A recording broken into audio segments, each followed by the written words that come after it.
Hello दोस्तों, स्वागत है आप सभी का हमारे यूट्यूब चैनल एजी स्टडीज़ में। हमारे चैनल आज आपको पढ़ाने वाला हूँ इंग्लिश का बिहाइव का। हम पढ़ रहे हैं friends beehive. Okay, English beehive का चैप्टर 4 1 to 3 हम पहले ही पढ़ चुके हैं। अगर आपने वो नहीं देखे तो चैनल पे जाके देख सकते हो। तो चैप्टर 4 जो कि वाकई बहुत अच्छा है, बट थोड़ा सा बोरिंग भी है, ऐसा नहीं है। हाँ ठीक है, मतलब कि ओवरऑल ठीक है। तो अच्छा चैप्टर पर मतलब कि इंस्पायरिंग है। तो चलो हम लोग देख लेते हैं अपना ये वाला चैप्टर 4 जिसका नाम है अ ट्रूली ब्यूटीफुल माइंड। एक सच्चा बहुत ही अच्छा दिमाग, बिल्कुल ट्रूली बिल्कुल अच्छा दिमाग, ब्यूटीफुल दिमाग, मतलब कि दिमाग सुंदर नहीं, मतलब कि चलने वाला अच्छा दिमाग। ओके, तो ये किसका दिमाग है ये हम देख लेते हैं। ये कहानी हमें पढ़नी है एल्बर्ट आइंस्टीन की। ओके, एल्बर्ट आइंस्टीन की हम कहानी पढ़ रहे हैं, जिनका जन्म 14 मार्च 1879 को हुआ था जर्मन की सिटी में उल्म में। ओके, बिल्कुल याद रखना, एल्बर्टाइन का जन्म हुआ था 14 मार्च 1879 में। कहाँ पास? जर्मन की सिटी उल्म में, ULM में। Without any indications that he was detained for a greatness on the country, his month to Albert was a free। देखो, ऐसा कोई भी इंडिकेशन नहीं था कि कह सकते हैं कि वो एक बहुत बड़े साइंटिस्ट बनेंगे या बहुत बड़ी मतलब कि एक विद्वान बनेंगे, बल्कि इसका उल्टा चल रहा था कि उनको सब लोग समझते थे कि वो एक मूर्ख ही रहेंगे जिंदगी भर। To his head seemed much too large, और दूसरे लोगों के कंपैरिजन में उनका जो सिर था वो काफ़ी बड़ा था दूसरे लोगों के कंपैरिजन में। दूसरे लोगों का इतना था तो उनका इतना था। ओके, टू लार्ज, बहुत बड़ा, और उनके दिमाग में जो भरा था वो आगे चलकर निखरा भी। At the age of 2.5 year Einstein wasn't talking, और 2.5 ईयर की भी एज में वो कुछ बोले नहीं। When he finally did learn to speak his entered everything twice, और जब तक वो बोलना सीखे वो हर चीज़ को दो बार बोलते थे, जैसे कि मम्मा मम्मा मुझे पानी दे दो, मम्मा मम्मा मुझे पानी दे दो। ओके, मतलब कि मम्मा पानी दे दो नहीं, मम्मा मम्मा मुझे पानी दे दो, ऐसा वाला। ओके, मतलब कि किसी भी चीज़ को दो बार बोला करते थे। Einstein did not know what to do with other childrens, और आइंस्टीन को ये नहीं पता था कि दूसरे लोगों के साथ, दूसरे बच्चों के साथ कैसे बिहेव किया जाता है। इसलिए मतलब कि वो अच्छे से खेला नहीं करते थे, उनको पता ही नहीं था कि वो कैसे बिहेव करे दूसरे बच्चों के साथ। तो सब लोग उनको क्या कहते थे? Brother boring. ओके, मतलब कि boring brother boring. And youngster played by himself much of the time, और इसलिए उनको अपने साथ ही अकेले ही टाइम स्पेंड करना पड़ता था। तो ये ऑटो नेगोब्रियन ने बताई है इनकी कहानी कि ये मतलब कि काफ़ी लेट बोले थे, और मतलब कि पेरेंट्स को डर भी लगता था कि ये बोलते कुछ क्यों नहीं है। तो एक दिन क्या हुआ, जब वो लोग सूप पी रहे थे, ओके, तो जब वो लोग सूप पी रहे थे टेबल पे, तो एकदम से वो बोले a soup is too hot. तो मतलब पेरेंट्स को काफ़ी रिलीफ मिला कि मेरा बच्चा बोल रहा है। तो उन्होंने पूछा कि तुम अभी तक क्यों नहीं बोले? तो उन्होंने बोला अभी तक सारी चीज़ें ऑर्डर में थी। मतलब कि ये कह सकते हैं हम एक कैरेक्टरिस्टिक था कि भाई वो सिर्फ काम की बात करते थे, बाकी बकवास बातें वो नहीं करते थे। ओके, तो ये कुछ एक था, पर उससे भी कुछ मतलब अपन अंदाज़ा नहीं लगा सकते कि आगे चल के वो इतने बड़े मतलब कि जीनियस जैसे हम कह सकते हैं वो इनके जैसे निकलेंगे। ओहो, मजाक कर रहा हूँ, ठीक है। मैं इतना बड़ा जीनियस नहीं हूँ, छोटा सा भी जीनियस मैं अभी नहीं हूँ। ही स्पेकली लव्ड, मतलब ओके पढ़ते ही नहीं आ रहा था वो, मतलब कि मशीन टॉयज़ को बहुत ज़्यादा प्यार करते थे, मतलब कि उनको बहुत ज़्यादा पसंद थी मशीन्स, जैसे कि आजकल के ट्रैक्टर्स वगैरह जो होते ना, ट्रैक्टर और JCB, ये जो इलेक्ट्रॉनिक मशीन से रहती हैं, ये मैकेनिकल टॉयज़ इनको बड़े पसंद थे, ठीक है। लुकिंग इन मतलब कि उनको बहुत ज़्यादा पसंद थे। इसलिए जब उनकी एक बच्चे, मतलब उनके घर में जब उनकी एक सगी बहन का जन्म हुआ, जिसका नाम माज़ा था, जैसे ही मतलब कि एक न्यूबॉर्न बेबी का जन्म हुआ, तो वो बोलते हैं कि ये अच्छी है, ये जो माज़ा है ये अच्छी है, बट इसके व्हील्स कहाँ हैं? मतलब कि उसको इंसान में भी व्हील्स दिख रहे हैं। बताओ अब कैसे कि कोई आदमी कह दे कि यार ये बहुत बड़ा जीनियस निकलेगा? बेवकूफ़ नहीं था, उस जीवित इंसान को भी वो व्हील्स बोल रहा था। ऐसा नहीं, बहुत बड़े जीनियस निकले Einstein ji. Okay, a headmaster once told his father that would, और एक बार हेड मास्टर ने भी उनके फादर से बोला था कि कोई सा भी प्रोफेशन चूज़ कर ले, एक मैटर नहीं करता है, हम इसको कहीं पे भी सक्सेस नहीं मिलेगी और किसी भी जगह पे इसको सक्सेस नहीं मिलेगी, इसलिए पैसे बर्बाद करने का फ़ायदा नहीं है। Einstein began learning to play the violin at the age of 6 because his mother wanted him to. और आइंस्टीन ने जो है ना वायलिन बजाना चालू किया था जब वो 6 साल का था, और क्योंकि उसकी मॉम चाहती थी कि वो वायलिन बजाए। और इसने ये मतलब कि एक गिफ्टेड वायलिनिस्ट थे, मतलब अच्छा वायलिन बजाते थे, और इसको कभी भी इस स्किल को उन्होंने कभी भी नहीं छोड़ा, अपनी लाइफ टाइम तक रखा, पूरा हाईलाइट हो गया, ओके, लाइफ टाइम तक रखा। But Albert Einstein was not a bad people, he wanted to a high school in Munich. देखो वो कोई भी गधे बच्चे नहीं थे, वो हाई स्कूल में मुनिक में गए थे और उनके फाइनल एग्जाम्स में काफ़ी अच्छे नंबर आए थे। 15 month old and scored good marks in almost every subject. और 15 मंथ बाद देखा गया तो उनके काफ़ी अच्छे नंबर्स आए थे। और मीन्स वो स्कूल्स को काफ़ी हेट करते थे, क्योंकि स्कूल्स के रूल्स एंड रेगुलेशंस और जो टीचर्स जैसे क्लासमेट से बात करते हैं और उनका रूल्स एंड रेगुलेशन बिल्कुल उनको अच्छा नहीं लगता था, इसलिए उन्हें 15 ईयर्स की एज में जो स्कूल को छोड़ दिया, और ये उन्हें अच्छा लगता था, ओके, स्कूल ना जाना अच्छा लगता था। ये नहीं था कि वो पढ़ना नहीं चाहते थे, बट स्कूल उनको अच्छे नहीं लगते थे। The previous year Albert parents had moved to Milan, और उसके पेरेंट्स जो है ना मिलान गए थे, और वो रिलेटिव्स कहाँ रह रहा था आफ्टर, और उन लोगों ने काफ़ी बातें करी, काफ़ी डिस्कशन किया, तब जाके मतलब कि आइंस्टीन माने थे एजुकेशन के लिए, मतलब एजुकेशन लेने के लिए, स्कूल जाने के लिए, और फिर उन्हें अपनी जो शिक्षा है वो कंटिन्यू रखी, कहाँ पास, जर्मन स्पीकिंग स्विट्ज़रलैंड में वो वहाँ पास उन्होंने पढ़ना पसंद किया, क्योंकि ये सिटी जो थी वो लिबरल्स थी, सबकी भावनाओं की कद्र करती थी। लिबरल्स का आपको मतलब पता है, आपने हिस्ट्री के चैप्टर 1 में, ओके, चैप्टर 1 में 2 में आपने पढ़ा है, मैंने आपकी वीडियो बनाई है उसके लिए, आप जाओ चैनल पर देख लो, कहाँ पास, नीचे नीचे नीचे सब कुछ आपको नीचे मिलेगा, जितने आपको वीडियो चाहिए 70 वीडियो हम नीचे डाल चुके हैं, इतने सारे एरोज मैंने बना दिए, फिर भी 70 नहीं हुआ। Einstein was highly gifted in mathematics, काफ़ी अच्छी उनकी मैथमेटिक्स थी, और फिजिक्स में भी उनका काफ़ी अच्छा इंटरेस्ट था। और फिनिशिंग जब उन्होंने स्कूल फिनिश करे तो वो एक मीन्स यूनिवर्सिटी इन जेरोक में पढ़ रहे थे, but the scientist was the only thing that appealed to the dashing young man with the walrus monster. मतलब कि देखो सिर्फ ऐसी साइंस और ये सारी चीज़ें ही बस उसके लिए पढ़ाई बस एक इंटरेस्ट नहीं था, एक डैशिंग मैन का, यंगस्टर का इंटरेस्ट और चीज़ों में भी होता है, जैसे कि आप तो जानते ही होंगे, ओके। तो ये देखिए यहाँ पे उनकी इमेज दी गई है, जो कि हम देखते आ रहे हैं सालों साल से, आपने ये बूढ़े इमेज ही देखी होगी, हमेशा ऐसे दिखते थे वो, पर जब वो मतलब कि यंग थे तब वो कुछ अच्छे स्मार्ट दिखते थे, दैट्स वाई उनका मन किसी और चीज़ों में भी लगा करता था, ओके। तो ये यंगस्टर आप देख सकते हो उनकी फ़ोटो, मैं तो पहली बार देख रहा था भैया, मैंने आज तक नहीं देखी, मैंने वो बूढ़ी वाली फ़ोटो बस देखी थी। उनका भी दूसरी चीज़ों में इंटरेस्ट लगता था, जैसे कि एक स्पेशल इंटरेस्ट उनका था अपनी फेलो स्टूडेंट्स मेलेवा मैरिक में, ठीक है, मेलेवा मैरिक में भी उनका इंटरेस्ट था, whom he found to be a clever creature, जिसमें वो अच्छा मीन्स उनको वो काफ़ी अच्छी लगती थी, क्योंकि जो ये मतलब कि मेलेवा वो काफ़ी होशियार भी थी। और this young Shab had come Switzerland, और वो स्विट्ज़रलैंड आई थी, क्योंकि ऐसे ही बहुत कम यूनिवर्सिटीज़ हैं जो कि गर्ल्स को भी डिग्री प्रोवाइड करती है, इसलिए वो उनमें से एक यूनिवर्सिटी वही थी जहाँ पास ये दोनों पढ़ रहे थे।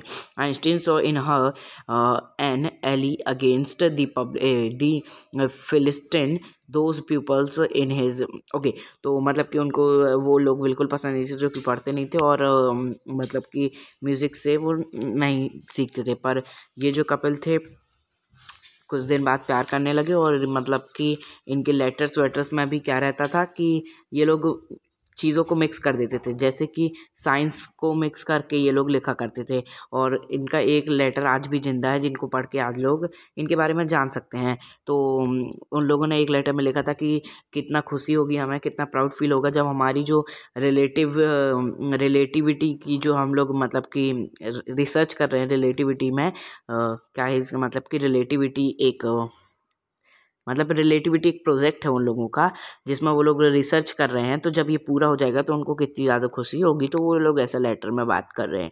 इन 1900 at the age of 21 Albert Einstein was a university graduate and unemployed. तो 1900 में 21 ईयर के जब वो थे तब वो यूनिवर्सिटी ग्रेजुएट हो गए थे और अनएम्प्लॉयड बैठे थे। बताओ, इतने बड़े साइंटिस्ट भी अनएम्प्लॉयड बैठे थे।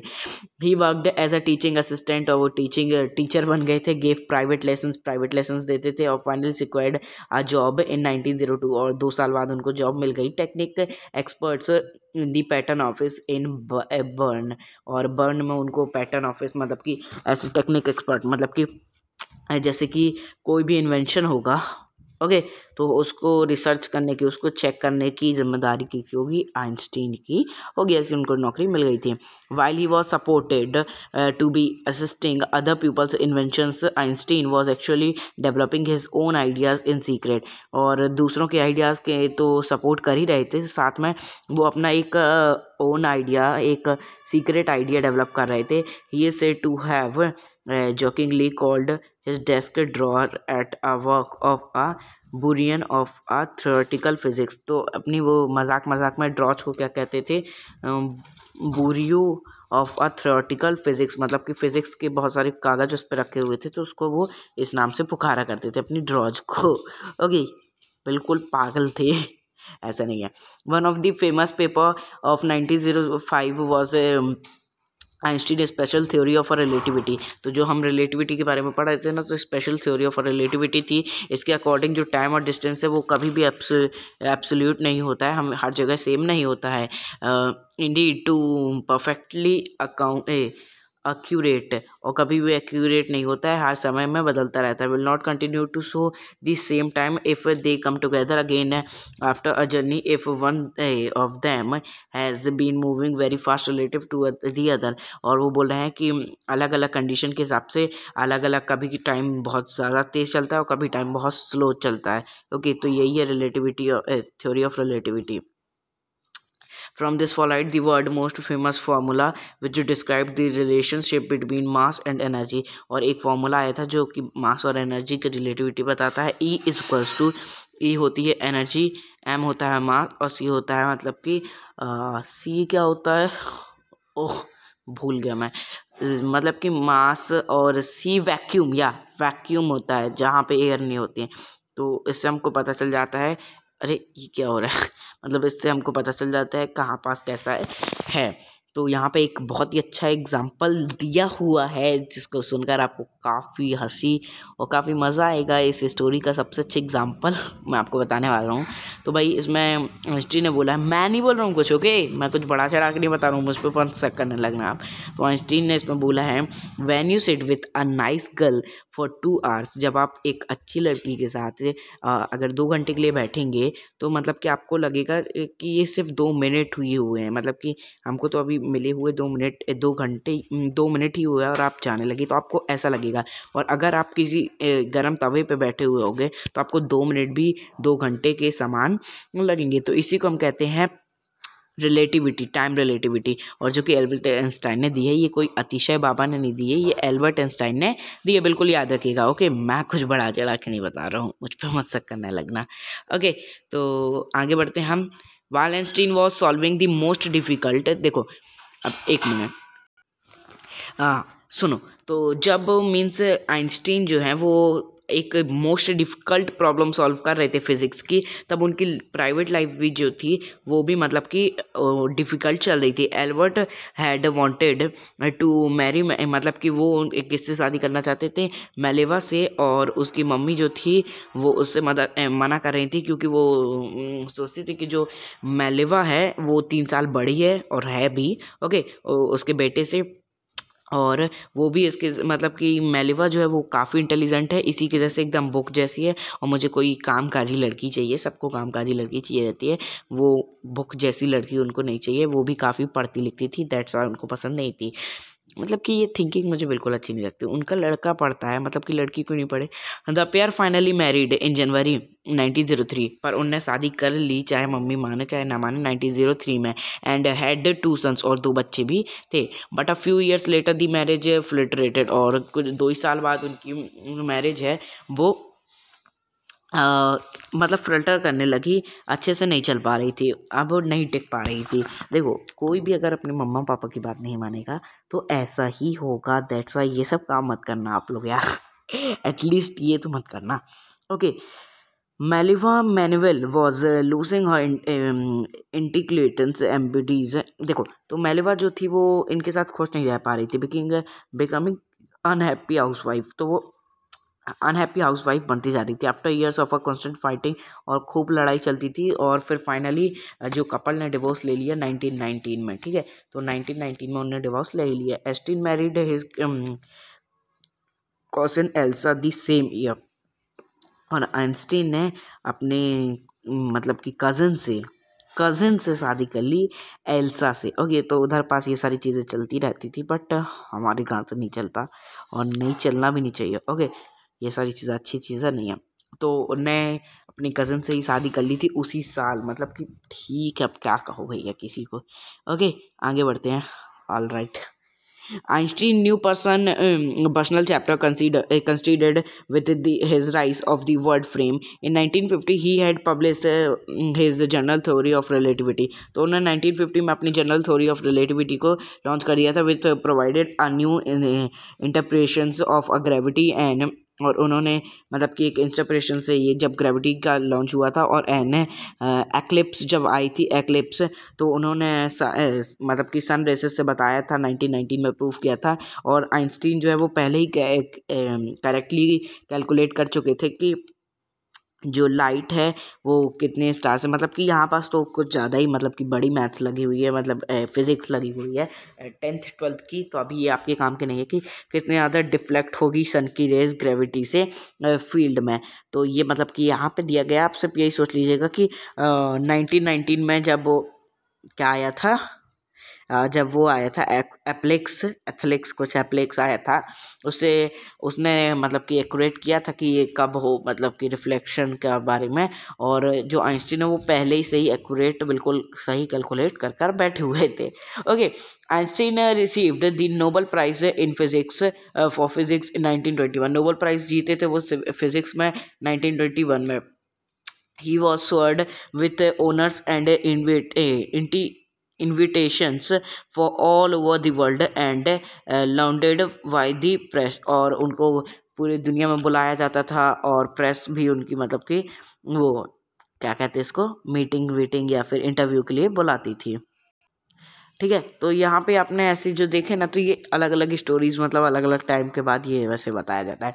When the Nazi come the power, अब जब नाजी पावर में आए थे तो जर्मनी में 1933 में, आपने नाजी के बारे में पढ़ा होगा chapter Nazi Hitler. Okay, Nazi party, Hitler की पार्टी।